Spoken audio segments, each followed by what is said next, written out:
างตึกในเขตจะเป็นโรงแรมอพาร์ตเมนต์คอนโดในเขตการก่อสร้างของอาคารนี่ทุกคนของอาคารอัศจรรย์สนามเดี๋ยวนี่ทุกคนบรรยากาศในเขตนี่พาทุกคนเบิ่ง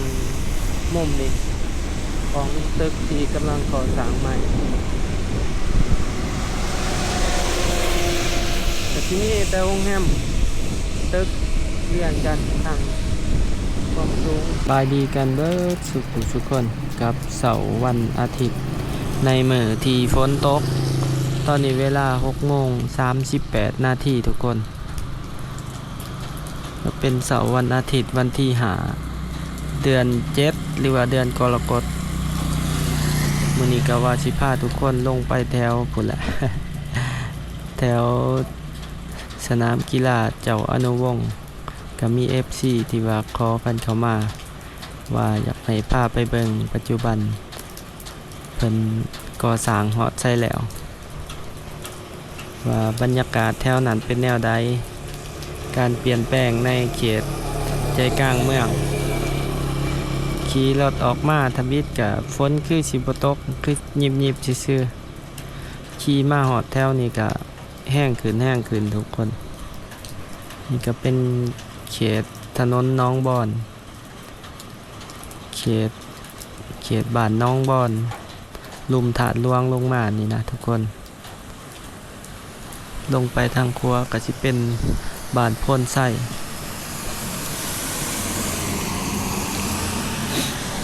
ลงมาแล้วฝนตก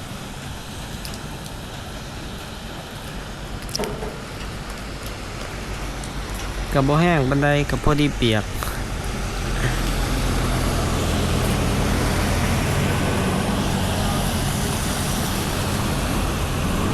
บรรยากาศยามเช้าหลายๆคนก็สิไปเวียกไปงานแล้วก็ส่วนใหญ่ก็สิออกไปตลาดชั่วโมงนี้เขาจะขี่ขึ้นไปทางนั้นส่วนใหญ่ก็สิไปตลาดโน่นข้อหรือว่าไปตลาดบึกถาดหลวงยามเช้าคนในเขตนี้แม่ค้าเช้าขายลงไปทางลมก็สิลงไปพุ่นแหละตลาดขัวดินตลาดน้องจันนี่ก็เป็นบรรยากาศถนนน้องบอนทุกคนเขตหอมซองไก่กับพนไส้ไก่กับหน้าไส้ถาดลวงไก่ในเขตไก่กันบรรยากาศพอดีกระเทินขี่รถกับพอดีเปียกบกไปกับพ่อกระเทินพอดีพาทุกคนชมบรรยากาศยามเช้าในเขต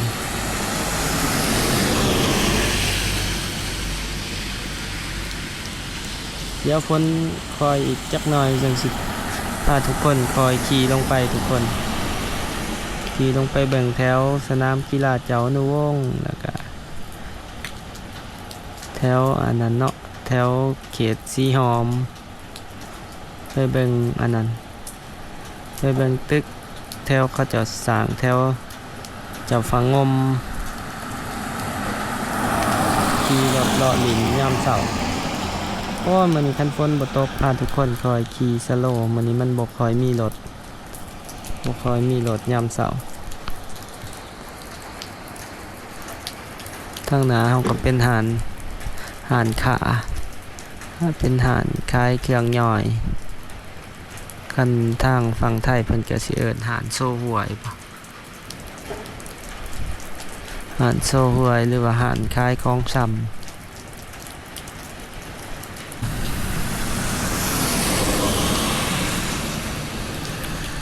ถ้าฝน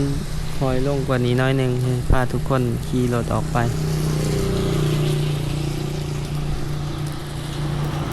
เขตนี้ก็สิมีห้านอาหารเวียด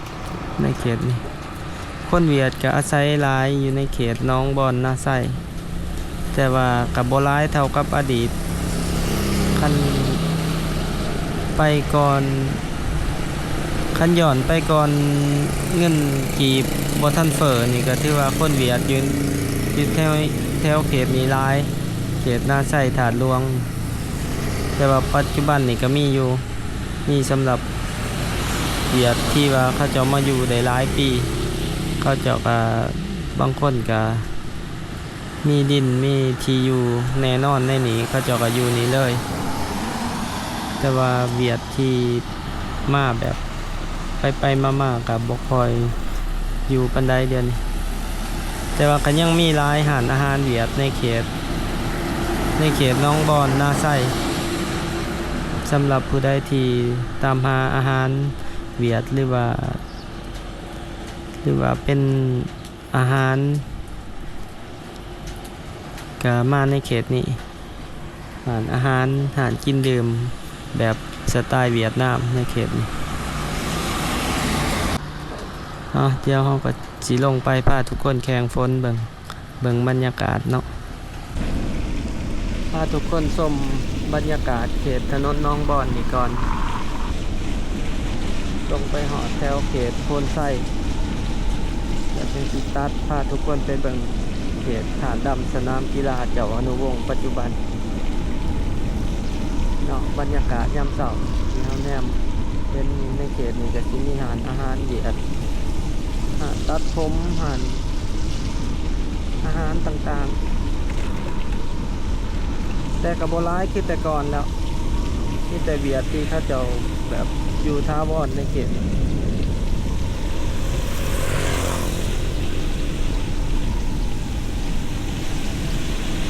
คือสมัยก่อนเนาะเห็นรถทีมหลายแต่ก็คนเวียดขี่รถหลาก3 ลายไปเหลืองห้องโกกวากแง้มแรกเดี๋ยวนี้บ่ค่อยนี่รถทีมหลายจ้ะเดี๋ยวนี้บรรยากาศหน้าตึกยูนิเทลบริษัทยูนิเทลผู้นำลิขสิทธิ์ถ่ายทอดสดฟุตบอลโลก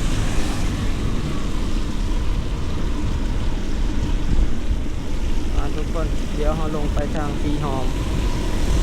ลงไปแถวถาดดำกันไปเป็นสนามกีฬาเจ้าหนูในมือที่ฝนตกทุกคนตลาดเสาตลาดตัวดินเมดีอาทีกับสแตนบายไปเสา3 คัน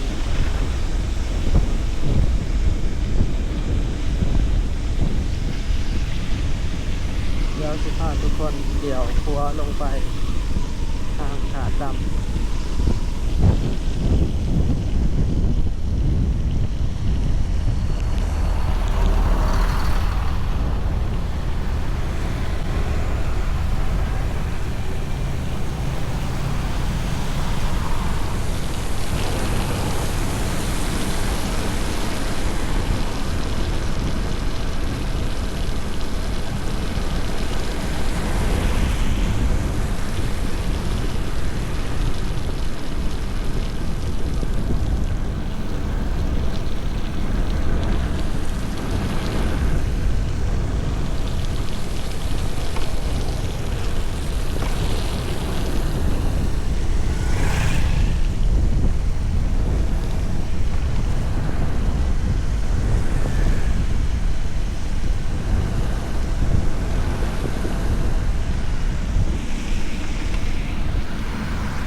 คนเขาก็ลงมาทางถาต่ำแล้วลงมาทางถาต่ำบรรยากาศถาต่ำทางหัวมือเขาก็จะเป็นโรงแรมโอโตสายมือเนาะสายมือนี่ก็เป็นโรงแรมกำลังที่เปิดใหม่ตัวนี้กำลังสร้างที่แล้วนี่ก็เป็นโรงแรมที่ก็เขาเจ้าก็สร้างใหม่ไก่จะสำเร็จละในเขตถาดดำ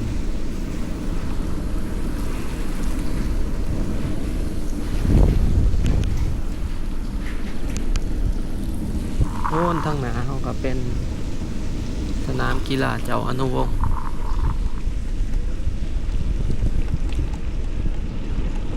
เราพา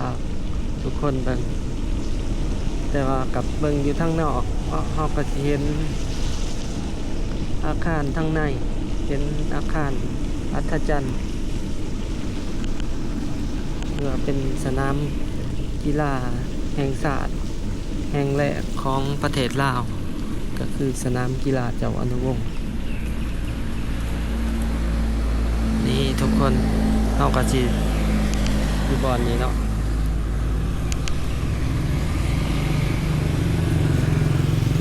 ตอนนี้เพิ่นก็เฮ็ดอัศจรรย์หลังคาโครงสร้างแล้วเบิดแล้วยังแต่ติดตั้งระบบเครื่องอำนวยความสะดวกว่าจะเป็นประตูประต่างหรือว่าเป็นตังระบบแอร์ระบบน้ำต่างๆสนามกีฬาเจ้าอนุวงศ์นี่ก็ถือว่าถูกบูรณะใหม่ด้วยทุนก่อสร้างของรัฐบาลญี่ปุ่นที่เพิ่นช่วยเหลือในจำนวนเงิน 3,000 ล้านเยนทุกคน 3,000 ล้านเยนก็1ใน5เนาะถ้าเฮาตีเป็นเงินบาทก็ถือว่าปัจจุบันนี่ก็5เยนนี่ก็ประมาณ1บาทไทยถ้าตีบ่ผิดจื่อบ่ผิดก็บ่ได้เบิ่งอัปเดตเรทเงินถือว่าญี่ปุ่นนี่ก็ถือว่ามีส่วนประกอบในการช่วยเหลือลาวหลายอย่างเลยทุกคนคือเห็นที่ผ่านมามาดมอนี่ก็ถือว่ามีการช่วยเหลือทางด้านการขยายอาคารสนามบินวัดใต้อีกเติมการช่วยเหลือถึงช่วยเหลือการขยายหรือว่าการปรับปรุงสนามบินวัดใต้ถ้าเบิ่งกันเนาะว่าเพิ่นจะมีการก่อสร้างหรือว่าจัดการปรับปรุงอีกเครื่องปานใดในการก่อสร้าง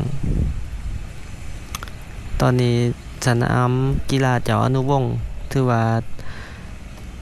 เดินหญ้าเพิ่นก็ปลูกหญ้าแล้วยังแต่การตกแต่งภายในของอาคารนี่ทุกคนของอาคารอัศจรรย์สนาม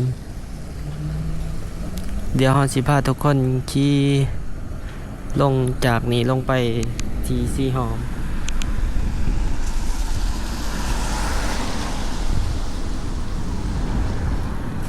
ตอนนี้ระบบไฟเพิ่นก็ติดตั้งแล้วระบบไฟเยื้องสนาม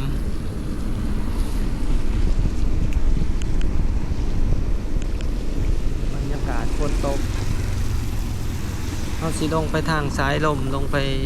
ทางสีหอมพาทุกคนไปเบิ่งการก่อสร้างตึกอยู่ข้างกับ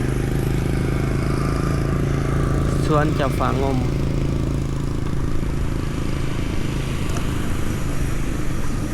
พามาเบิ่งทางนี้เลยเราสิเห็นอาคารทางด้าน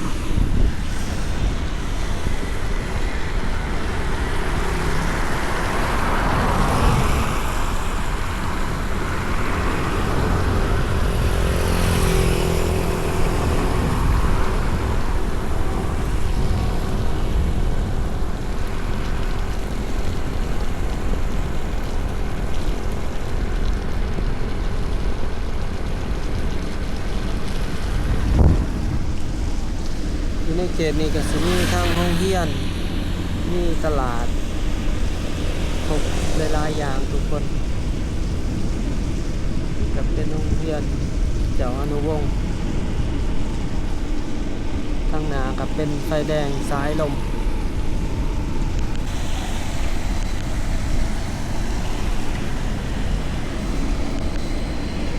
หัวมือนี่ก็มีตึกกำลังก่อสร้างใหม่ทุกคน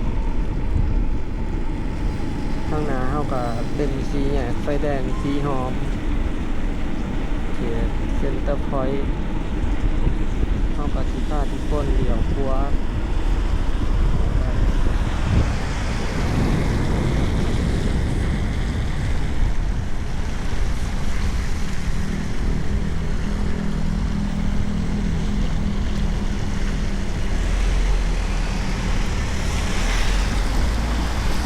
มีทุกคนตึกในเขต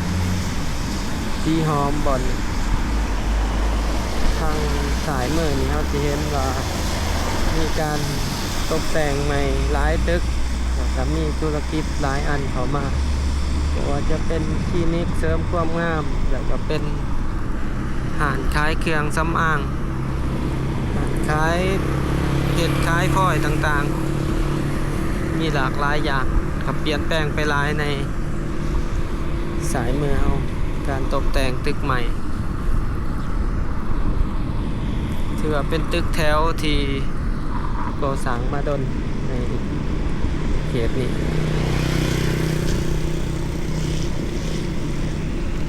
ถือว่าเป็นทำเลใจกลางเมืองตั้งแต่อดีตในเขตนี้ก็เป็นเขตเศรษฐกิจของเวียงจันทร์ตั้งแต่อดีตจนมาถึงปัจจุบัน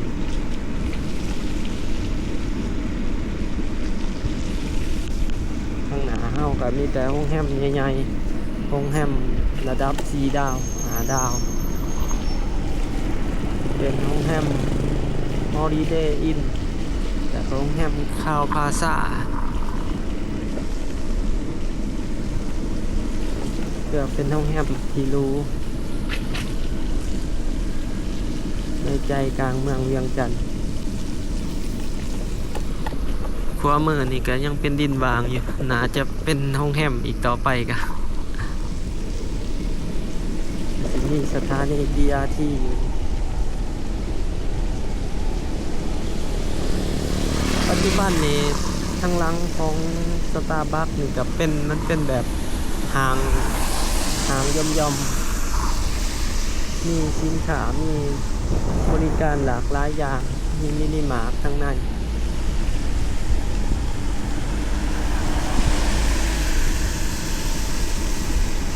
นี่ทุกคนทางขวามือคือว่าการก่อสร้างตึกในเขต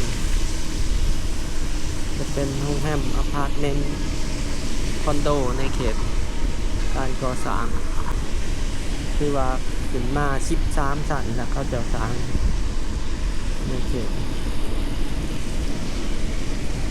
ที่ข้างสวนเจ้าฝางมมีแต่โรงแรมเรียนกันในเขตบรรยากาศยามเช้าเวียงจันทร์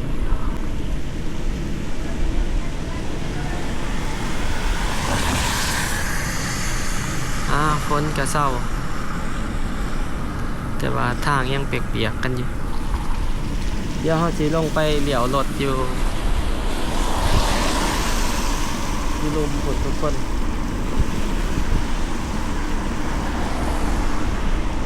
บรรยากาศถนนสุภานุวงศ์เดี๋ยวไปกลับรถกันก่อน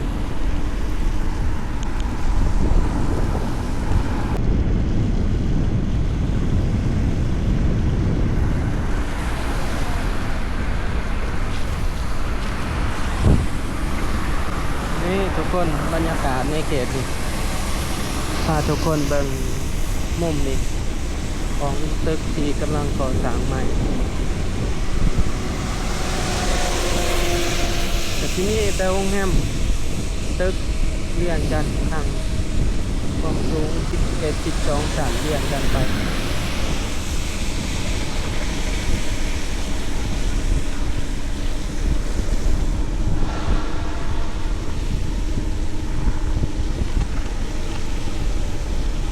ยามเสาร์ออกมากับฝนตกจ่อยทุกคนมันจะได้เห็นบรรยากาศเวียงจันทร์ในมื้อฝนตกเบิ่งกันชิวๆเด้อทุกคนที่กันแบบสบายก็สิประมาณนี้ทุกคนสำหรับในคลิปนี้ตอนนี้เราก็จะออกไปเรียกงอต่อแล้วบัดนี้ประมาณนี้เด้อทุกคนขอบใจหลายๆสำหรับผู้ใดที่เบิ่งคลิปนี้จนจบบ๊ายบาย